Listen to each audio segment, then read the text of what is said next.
Hi everybody, this is the Baseball Hut, the amazing, spectacular, terrific, the great one, the people's champion, your host, the Hut.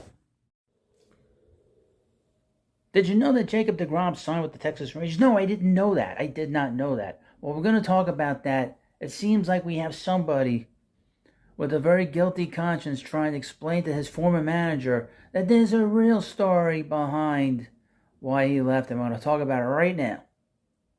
Before we get into this video, I'm going to need you to subscribe to this channel and like this video. I do plenty of Mets content on here and Major League Baseball.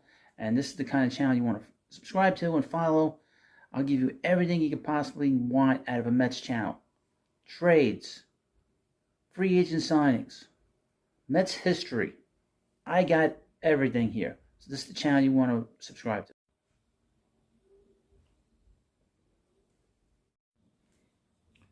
So let me read you an article from SI.com, which is a pretty good site. I use it quite frequently as a reference. But it seems like Jacob deGrom, the former ace of the New York Mets, he's not too, I guess, enamored with the idea of people thinking that he left for money. So he sent a little tidbit, a little Easter egg to see if people can hunt the reasons why he left. It wasn't just because of the money.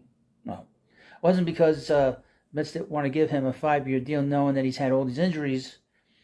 But here's an article from SI, and it basically is about Buck Showalter, great manager of the Mets.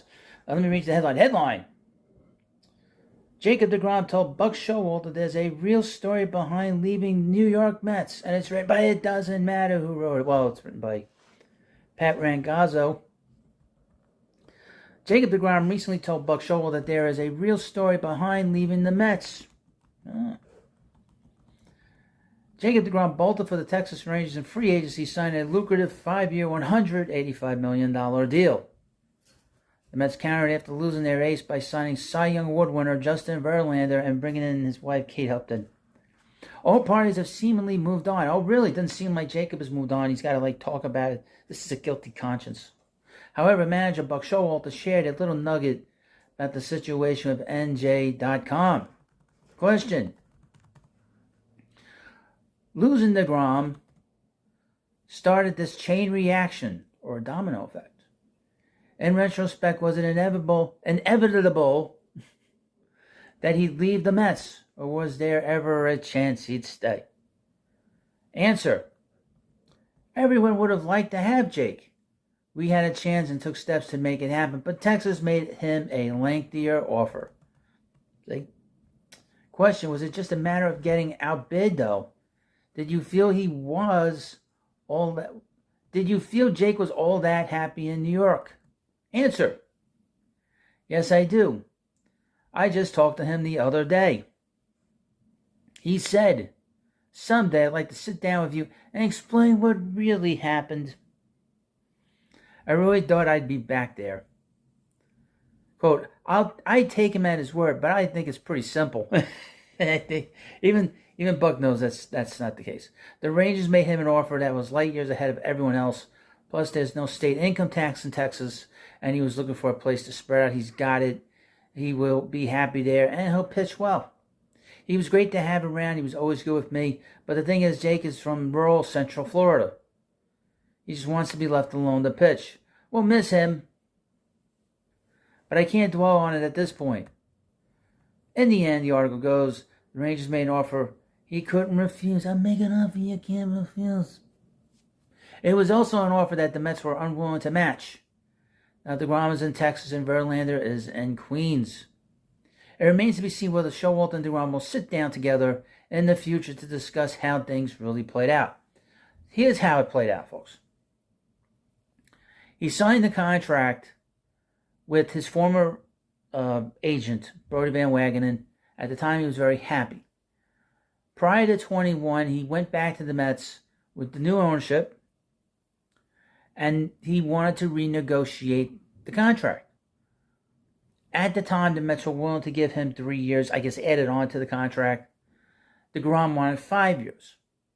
The Mets told him no, because they knew that he had injuries even before the last 2 years he was here. We know about the dislocated arm in 2018. He had an issue in 2019. And they knew his history prior to that. We know he had surgery on the elbow to move some loose bodies around that he had in 2016. So, and of course, the Tommy John surgery he had in the minor leagues. The Mets were well aware of his injury history with the New York Mets. And the Mets said no. That is the truth. Now, there are some, I don't believe this.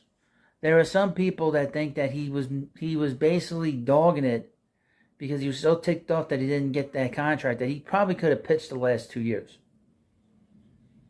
I mean, I've heard that rumor over the last 2 years. I don't believe it. I don't believe that rumor.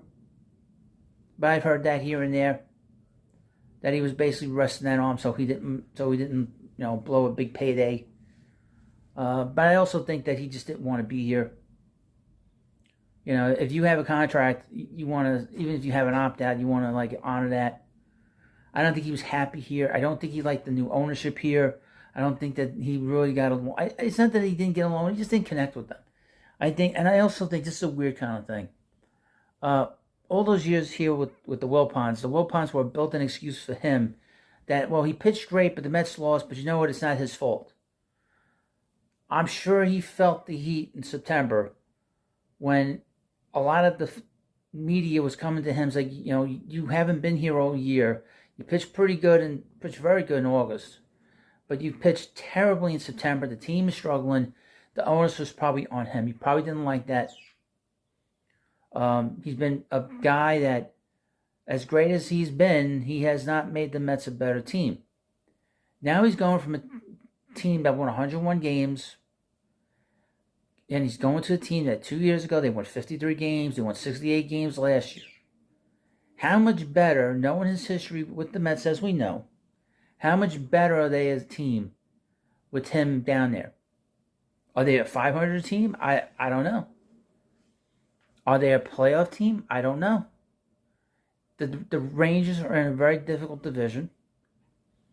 They're in a division with the Astros. They're in a division with the Mariners. The Mariners won over 90 games. I mean, where are they as a franchise? And the American League East is tough. They're going to be at least 3 or 4 teams in postseason next year. And you're probably going to have 2 teams in the American League West. So how far behind are they, just in terms of their own state? They're so far behind the Astros, not even funny. So, so he basically went down there because they offered him 5 years. And he just didn't want to be here. That's how it is. And that's the way it is, and that's the way it was, and he's gone, skadoosh. Good luck to him. We'll see if he can stay healthy. And, of course, please subscribe to the Baseball Hut. Hey, look, I want players that are going to be here, that want to be here. Chris Bassett was one of those examples. As well as he pitched, he didn't pitch well in September. He pitched lousy against the Braves. He pitched lousy against the Padres. And he was complaining a little bit that he thought there was a little too much pressure here. So if you don't want to be here, you don't want to deal with the pressure, you don't have to be here. I don't take it personal. Not everybody can play here. And he pitched well here. He pitched really well here.